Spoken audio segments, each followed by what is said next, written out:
مجھے امید نہیں تھی کہ میرا اللہ میرے آگے اس طرح سے لا کر میرے کیے کی سزا مجھے دے گا۔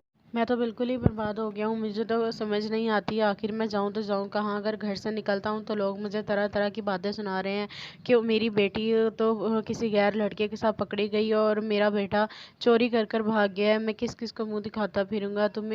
یہ سب تمہاری وجہ سے ہو رہا ہے، تمہاری شے کی وجہ سے آج زہیب اس حد تک پہنچا ہے۔ اس کی بیوی نے کہتی ہے کہ میں نے یہ سب کو جان بوجھ کر نہیں کیا تھا، مجھے کیا پتا تھا کہ وہ بڑا ہو کر اس طرح کا بن جائے گا۔ میں نے تو کبھی اسے یہ تربیت نہیں دی کہ وہ گھروں سے چوریاں کرتا پھرے۔ اس نے خود ہی یہ سب کچھ کیا ہے اور جو اس نے کیا ہے اس کو اس کے کیے کی سزا بھی مل گئی ہے۔ آپ کو اب اس سب کے لیے پریشان ہونے کی ضرورت نہیں ہے۔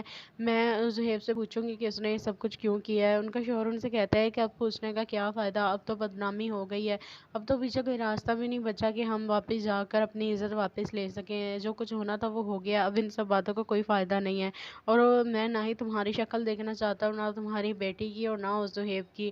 تم سب نے مل کر مجھے بدنام کر دیا معاشرے میں۔ میں نے کبھی لوگ مجھ پر اتنا یقین کرتے تھے، مارکیٹ میں میری اتنی عزت تھی، سب لوگوں کو مجھ پر اتنا یقین تھا کہ سب آنکھ بند کر کے مجھ پر یقین کرتے ہوتے تھے، لیکن تم لوگوں نے اتنی گھٹیا حرکت کرنے کے بعد میری کسی کے آگے عزت نہیں چھوڑی۔ مجھے تو سمجھ نہیں آتی کہ مجھے کن گناہوں کی سزا ملی ہے جو میرے ساتھ